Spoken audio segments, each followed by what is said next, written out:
والسلام علی رسول اللہ۔ آپ نے عموماً ایک قرآن پاک کی ایک آیت مبارکہ ہے، اس کا ترجمہ آپ لکھا ہوا پڑھتے ہیں ہاسپٹل میں جب آپ جاتے ہیں، یا کئی ایمبولینسز یا کئی ایسی جگہوں پہ ترجمہ ویزا ہوتا ہے کہ جس کسی نے ایک جان کو بچایا گویا کہ اس نے انسانیت کو بچایا، یعنی تمام انسانوں کی اس نے جان بچائی۔ بہت مشہور ہے یہ آیت، بالکل بہت اچھا ایک درس ہے اس میں کہ انسانی جان جو ہے وہ بڑی قیمتی ہے اور اس کو بچانے کا بڑا ہی اجر و ثواب ہے۔ لیکن اسی آیت کا ایک دوسرا ٹکڑا جو ہے وہ عموماً لوگوں کو نہیں پتہ۔ وہاں یہ بھی کہا گیا ہے کہ بغیر کسی سبب کے، یعنی جو شریعت نے کچھ قتل کے معاملات بتائے ہیں ایک حکمران کے لیے جو معاملات ہوتے ہیں، اس کے بغیر، یعنی ناحق قتل، آپ آسان لفظ بول سکتے ہیں، ناحق قتل اگر کوئی بندہ کر دیتا ہے نا کسی کا، تو وہ دوسرے لفظوں میں یہ بھی ہے، اس آیت کا ٹکڑا دوسرا ٹکڑا یہ ہے کہ گویا جس نے ایک انسان کو ناحق قتل کیا، دوسرے لفظوں میں اس نے پوری انسانیت کا قتل کر دیا۔ یعنی اس بات کو بھی ذہن نشین کرنا چاہیے۔ یہ مسئلہ اتنا عجیب ہو گیا آج کے اس دور میں کہ قتل کی سرخی تو ایک عام سی سرخی ہے، پتہ نہیں کتنے ہی بندے روز قتل ہو جاتے ہیں، پتہ نہیں کتنے ہی ایسے۔ اور آج کل کے جو قتل ہیں وہ تو سگے بھائی بھائی کو، باپ بیٹے کو، بیٹا باپ کو، شوہر بیوی کو، بیوی شوہر کو، عجیب و غریب سٹوریاں سننے کو ملتی ہیں اور بندہ کانوں کو ہاتھ لگاتا ہے۔ یاد رکھ لیجئے قتل کا جرم اتنا سخت جرم ہے، اور بالخصوص جو میں بات کر رہا ہوں وہ مسلمان کلمہ پڑھنے والا بندہ، اس کے متعلق تو ایسی سوچ، اس کے متعلق تو آپ اسلحہ بھی جو ہے وہ لے کے ایسے یہاں کر کے سامنے اس کے نہیں لا سکتے، منع ہے یہ چیز بھی، یہ چیز بھی منع ہے۔ ہمارے ہاں تو محلے میں جہاں ہم رہتے ہیں، یا جو کوئی جس کے پاس کوئی چار پیسے آ جائیں وہ فائرنگ کرتے ہیں اور اسلحہ لے کے پھرتے ہیں، نمائش کرتے ہیں، مقصد رعب ڈالنا لوگوں کے اوپر، خوف زدہ کرنا لوگوں کو۔ بڑی گندی عادت اور بڑی گندی حرکت ہے یہ۔ حدیث مبارکہ سن لیجئے، شاید اصلاح کا سبب بن جائے۔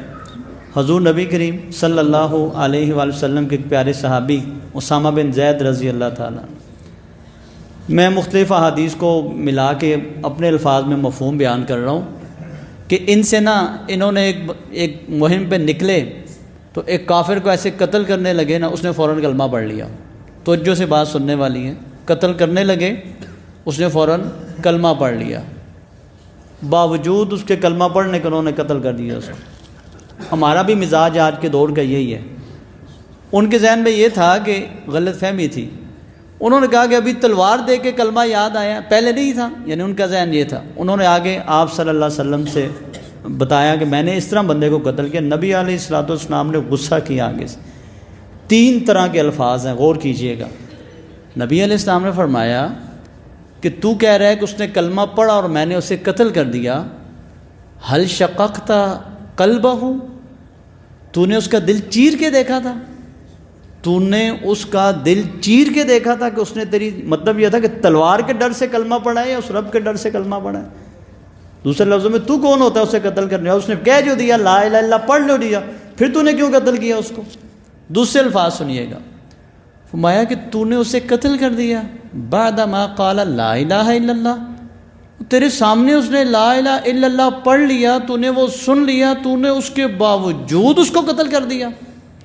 تیسرے الفاظ فرمایا کہ کل قیامت والے دن وہ رب کے حضور جب وہ پیش ہوگا اپنے کلمے کے ساتھ، اسامہ بتا پھر تو اس وقت کیا کرے گا؟ کلمے کے ساتھ جب رب کے حضور پیش ہوگا کہ اس بندے نے میری جان ختم کر دی تھی، مجھے اسامہ تو بتا تیرا اس وقت کیا حال ہوگا؟ وہ ہیں کون؟ نبی علیہ السلام کے صحابی۔ ہمارا تمام صحابہ کرام اور اہل بیت کے متعلق کیا موقف ہے جو قرآن پاک نے دیا کہ رضی اللہ عنہم ورضوا عنہ، وہ رب سے راضی، رب ان سے راضی۔ ان کو اتنے سخت الفاظ بولے جا رہے ہیں، اور پتہ ہے کتنے پریشان ہوئے اسامہ؟ ان کی پریشانی کا یہ عالم تھا، کہنے لگے کاش کہ میں مسلمان یہ بھی نہ ہوا ہوتا، یعنی مطلب تھا کہ میں کاش کچھ ٹائم بعد مسلمان ہو جاتا، میرے ہاتھ سے بندہ نہ قتل ہوتا۔ کہ اتنی سختی ہے اس معاملے کی، اتنا اچھا پھر ایک بات ہے، کیا انہوں نے ذاتی دشمنی پہ قتل کیا تھا؟ نہیں، وہ تو ایک مہم پہ نکلے تھے، نبی علیہ السلام نے بھیجا۔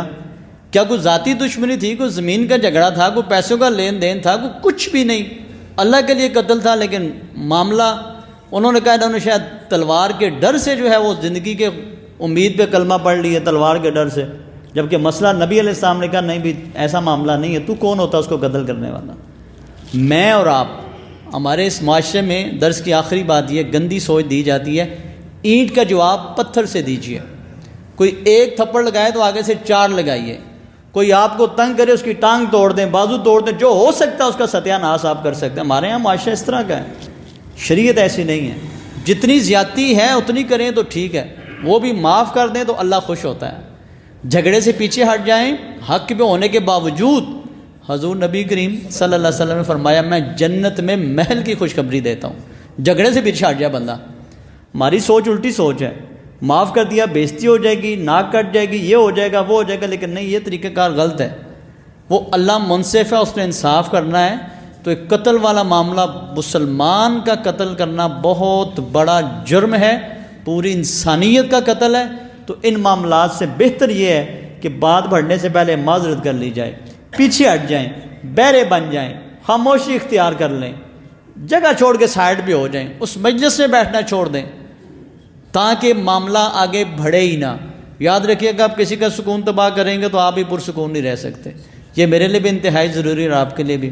اللہ تعالیٰ عمل کی توفیق عطا فرمائے۔